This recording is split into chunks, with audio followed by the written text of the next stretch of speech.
Hello મિત્રો, કેમ છો? તો સ્વાગત છે આપણા નવા વિડીયોમાં. તો આજે આપણે વાત કરીએ કે બધા ઘણા ખરાના મેસેજ આવતા હતા અને કોમેન્ટ પણ આવી છે કે હું હમણાં તૈયારી ચાલુ કરું છું એ બધું બરાબર. તો કોઈને આઈડિયા નથી કે શું કરવું જોઈએ. તો આજના વિડીયોમાં આપણે બધી વાત કરીશું. તો શરૂઆત કરીએ આપણે કે જો તૈયારી તમે શરૂઆત કરો છો બરાબર, તો તમે બજારમાં બધું ઘણું બધું હશે તમારી માર્કેટમાં કે ગાંધીનગર આવી જાઓ. ઘણા એમ કહેતા હોય કે ત્યાં અમદાવાદ જતો રહે, ગાંધીનગર જતો રહે. પછી એકેડેમી વાળાના તમે યુટ્યુબ પર જોતા હશો કે આવી જાવ તમે બનાવી દઈશું અધિકારી, આમ કરી દઈશું, ફલાણું કરી દઈશું. કોઈ બી નવી ભરતી આવે એટલે એકેડેમી વાળા એમની જાહેરાતો ચાલુ કરી દે કોઈ બી જગ્યાએ. તો એમ કહેશે 100% ગેરંટી બેચ આ તે. હવે કોન્સ્ટેબલની એક્ઝામ ડેટ આવી ગઈ છે તો 3 મહિનામાં ગેરંટી બેચ લોન્ચ કરી દેશે, ફલાણું કરી દેશે, ખાખી પાકી. એવા બધા તમે ન્યૂઝ જોયા હશે, બધી રીતના એડ્સ જોઈ હશે. પણ બધા જે નવી તૈયારી કરે છે એ બધા આમાં આવી જાય છે અને એ કેચઅપ થઈ જાય છે કે એમને કે હા આ વસ્તુ સાચી હશે, આપને મળી જશે નોકરી એમ. પણ એવું નથી હોતું ખરેખર બરાબર. એવું 3 મહિનામાં કોઈ નોકરી થઈ જતું તો અત્યારે ઘરે ઘરે બધા નોકરી યાદ હોય બરાબર. અને ક્લાસીસ બધા કરતા જ હોય છે. ક્લાસીસ તમે જોવા જાઓ ગાંધીનગરમાં તો અઢળક લોકો ક્લાસીસ કરે છે. હવે 10 લાખ ફોર્મ ભરાવે એમાંથી 1-2 લાખ તો ક્લાસીસ કરતા જ હોય. ગમે તે આખા ગુજરાતમાં તમે જોવા જાઓ તો બધી જગ્યાએ ક્લાસીસ ચાલુ થઈ ગયા છે. એવું નહીં કે ગાંધીનગર, તો બધી જગ્યાએ ક્લાસીસ ચાલતા જ હોય અને બધા કરતા જ હોય છે. તો એટલું ધ્યાન રાખવાનું કે ક્લાસીસ જવાથી પાસ થવાતું તો બધા થઈ ગયા હોય.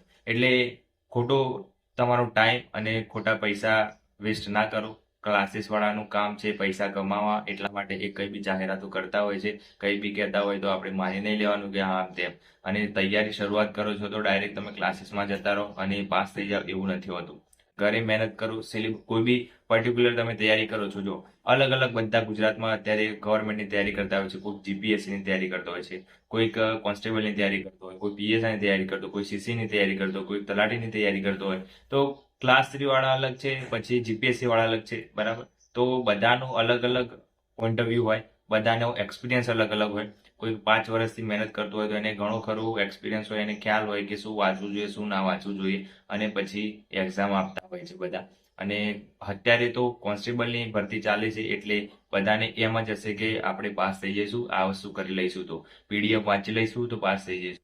કોઈકને પીડીએફ આવી એટલું જ કરવાનું, એટલું ઇનફ છે, આમ કરીને એની વાત માની લઈશું. પણ એવું નથી હોતું બરાબર. તમે જોયું હશે કે જ્યારે હસમુખ સાહેબ હતા ભરતી બોર્ડના અધ્યક્ષ, ત્યારે એમને કીધું હતું એનસીઆરટી વાંચવાની. એટલે એનસીઆરટી બધાએ જેટલા બી પબ્લિકેશન હશે બધાએ એનસીઆરટી બનાવી દીધી કે મારી બુક આ, મારી એનસીઆરટી આ.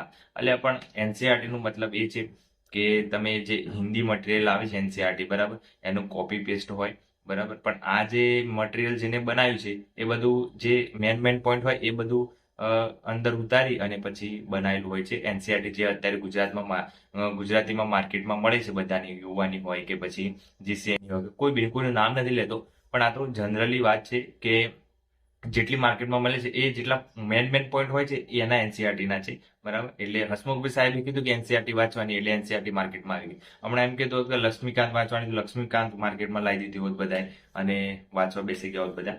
પણ જે કહે છે એ ફોલો કરવાની જરૂર નથી. સિલેબસ પ્રમાણે તૈયારી કરવાની. હવે હસમુખભાઈ સાહેબ તો નથી, પણ એનસીઆરટી વાંચવાની શરૂઆત જ્યારે તમે તૈયારી હવે શરૂઆત કરો છો કદાચ, તો તમે ક્લાસ 3 ની તૈયારી કરો છો તો નોર્મલ તમે જે આપણા 6 થી 10 ના કે 12 ના પાઠ્યપુસ્તકો છે એ વાંચવાના. એમાં તમને સમજાય એ રીતની ભાષા સમજાવેલી હોય છે. પછી તમે સીધા આવી બુક લઈ, આવી જે જાડી બુક આવે છે બરાબર. આ બુક બહુ સારી છે, બંધારણ માટેની છે, પણ તમે આમાં વાંચવા જશો તો તમને કઈ ટપ્પો નહીં પડે, આમ સમજણ નહીં પડે. વાંચવા ખાતર વાંચી જશો બરાબર. આ જેટલા પણ જાડા જાડા થોતા હોય છે એ ડાયરેક્ટ એના ઉપર જવાની જરૂર નથી. નોર્મલ તમે શરૂઆત કરો છો તો નાની નાની જે બુકો હોય છે એ યુઝ કરો. 6 થી 10 ની છે, એમાં ઇતિહાસ કરો, પછી વારસો હોય તો વારસો કરો, ભૂગોળ કરો. તો એ રીતના જેટલા પણ અલગ અલગ સબ્જેક્ટ છે એ રીતના તમે પાઠ્યપુસ્તકો વાંચો. પછી એનસીઆરટી માર્કેટમાં છે એ લો અને પછી આવી જાડી બુક વાંચી શકો છો. અને આ જાડી બુક છે એ બધી છે એ જીપીએસસી લેવલની એક્ઝામ આવે એના માટે હોય છે. પછી કોઈ તમે કહે કે આ બુક વાંચી લો તમે પાસ થઈ જશો, તો એવું નથી હોતું. અત્યારે કોમ્પિટિશન એટલી વધી ગઈ છે કે તમે જેટલું પણ કરો એટલું ઓછું છે. અને જ્યાંથી તમને મળે ત્યાંથી તમે ચાલુ પડી જાઓ છો કે આનો કોર્સ લીધો છે. મેં ઘણી જગ્યાએ લાઈવમાં પણ બધાના મેસેજ જોયા, કોમેન્ટ પણ જોઈ કે મેં આનો કોર્સ લીધો છે 1200 રૂપિયાનો અને એમાં બધા સબ્જેક્ટ આવી જાય છે, તો શું હું એ કોર્સ કરું?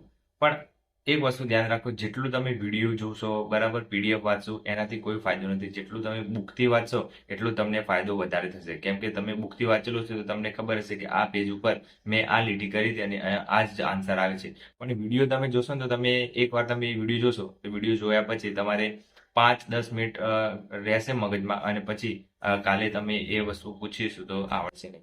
એટલે વિડીયો જેટલું જોવો એટલું મારા ખ્યાલથી ટાળવું. વિડીયો કઈ ઇમ્પોર્ટન્ટ નથી.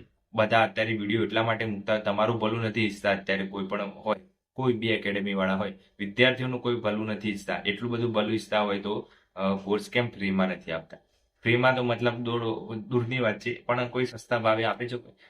કદાચ કોઈનું માર્કેટ ના ચાલતું હોય તો એ સસ્તા ભાવે વેચતા હોય, પણ ટૂંકમાં એ કમાવા માટે જ કરતા હોય છે, બરાબર. એવું હોય તો કોઈ સ્કોલરશિપ વાળું તો પણ રાખે. સ્કોલરશિપ નહીં તો સ્પીપા જેવું તો કોઈ રાખે કે આપણે ચલો કોઈ સેવા જ કરવી છે તો એવા 100 જણ લેવાના છે આપણે, તો કોઈ એક્ઝામનું પેપર લાવીશું અને એ પેપરથી 100 જણ પાસ કરશે, મેરિટમાં આવશે, એને આપણે ફ્રીમાં ભણાવીશું. એવું કોઈ કાઢે છે સ્કીમ? કોઈ નથી કાઢતું. એટલે એમ નહીં સમજવાનું કે આપણે આપણું ભલું કરે છે, યુટ્યુબમાં ફ્રીમાં મૂકે છે લેક્ચર, એટલે એ તમારો ટાઈમ વેસ્ટ છે. બીજું એમને વ્યૂના પૈસા મળતા હોય છે યુટ્યુબ પર એટલે મૂકતા હોય છે, બાકી કોઈ વિદ્યાર્થીઓનું ભલું કરવા માંગતું નથી. એટલે બને ત્યાં સુધી માર્કેટમાં જેટલા પણ પાઠ્યપુસ્તકો છે એ યુઝ કરો, પછી ઓથેન્ટિક બુક ઉપર આવો, પછી ધીરે ધીરે તમે તમારું જે વાંચવાનું છે એ વધારો.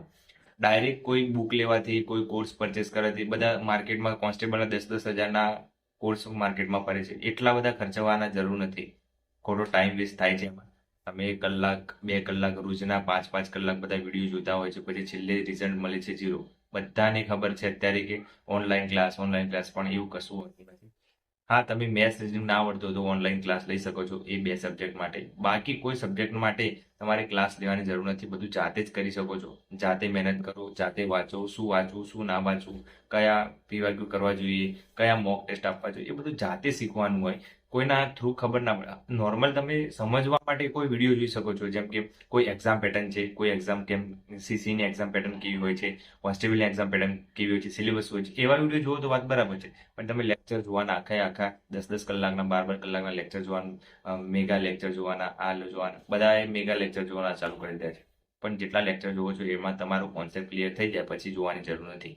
એકવાર તમે કદાચ સિંધુ ખીણની સભ્યતા વાંચો છો, પછી એ વંચાઈ જાય, પછી લેક્ચર જોવો છો તો એકવાર લેક્ચર જોઈ લેવાનું ફાસ્ટમાં, બરાબર, 2x સ્પીડમાં જોઈ લેવાનું. એમાં નહીં કે શાંતિથી બેસી નામ ખાતા પીતા જોઈએ, એ રીતે નહીં. જો તમે વિદ્યાર્થીઓ છો, તમારે સિલેક્શન જોઈએ છે તો આ બધાથી દૂર રહેવાનું. એક તો વિડીયો જોવાનું ખાસ ટાળો, પછી પીડીએફ વાંચો છો એ ટાળી દો, પછી રેગ્યુલર તમે જે બુક વાંચો છો એ બુકની યુઝ કરો, બરાબર. તો આ વસ્તુ જેટલું કરવાનું છે વિદ્યાર્થીની લાઈફમાં, એ મેં મારી ફેઝમાં આ બધું કરેલું છે એટલે મને ખ્યાલ છે, બરાબર. તો આનાથી સિલેક્શન નથી થતું, ખોટો ટાઈમ વેસ્ટ થતો હોય છે.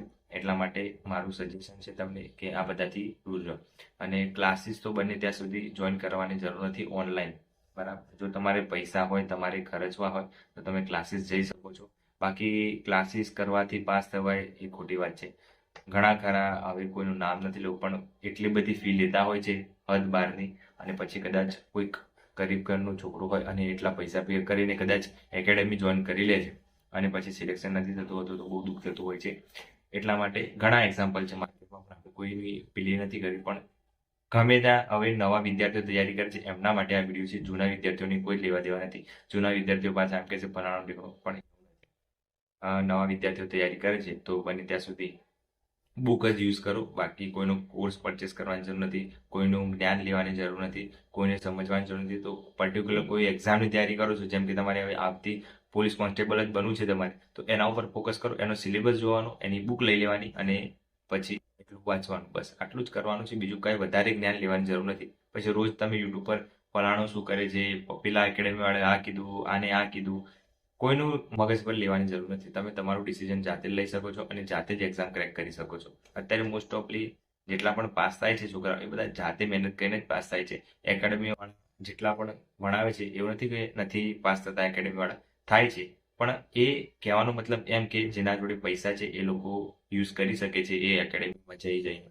પણ જેના જોડે નથી પૈસા, નવી તૈયારી કરે છે, એમને એ ખોટો પૈસા ભેગા કરીને જવાની પણ જરૂર નથી. ઘરે બેસીને શાંતિથી બધું મળી જ જાય છે. અત્યારે યુટ્યુબ પર તમે કોઈ બી તમારો કોન્સેપ્ટ ક્લિયર કરવો હોય તો બંધારણનો કોઈ ટોપિક સર્ચ મારશો બંધારણમાં રાષ્ટ્રપતિ એમ તો તરત આવી જશે અને તમારો કોન્સેપ્ટ ક્લિયર થઈ જાય પછી આપણે વાંચવાનું ચાલુ કરી દેવાનું. એટલું જ કરવાનું છે, વધારે કંઈ કરવાની જરૂર નથી.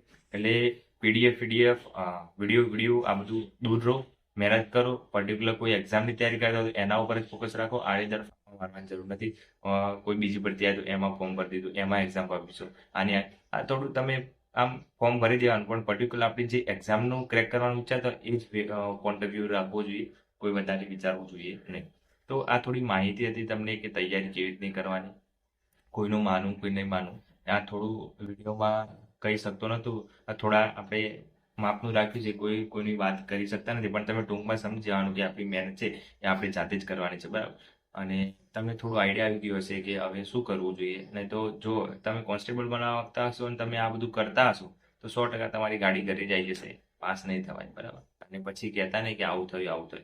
ઘણા ખરાને રનિંગમાં ફેલ થયા છે, એ વાત દુઃખ થાય, પણ એવું સમજવાનું કે હવે પાસ થયા છો તો આપણે શું કરવું જોઈએ, ખોટો ટાઈમ વેસ્ટ ના કરવો જોઈએ અને મહેનત કઈ રીતે વધારવી જોઈએ, બરાબર. તો આપણે અગાઉ વિડીયો બનાવ્યો છે, સ્ટ્રેટેજી વિડીયો પણ બનાવ્યો છે, પછી આપણે વધારે માર્ક્સ કેવી રીતે લાવવા જોઈએ તેનો પણ વિડીયો બનાવ્યો છે. એ ખાસ જોઈ લેજો તો તમને યુઝફુલ થશે. અને ચેનલ પર નવા તો સબસ્ક્રાઇબ કરી દેજો અને વિડીયો ગમે તો લાઈક અને તમારા બીજા મિત્રોને છે જે ખબર ના હોય એમને શેર કરી. તો આજ માટે આટલું રાખીએ. જય હિન્દ, જય ભારત.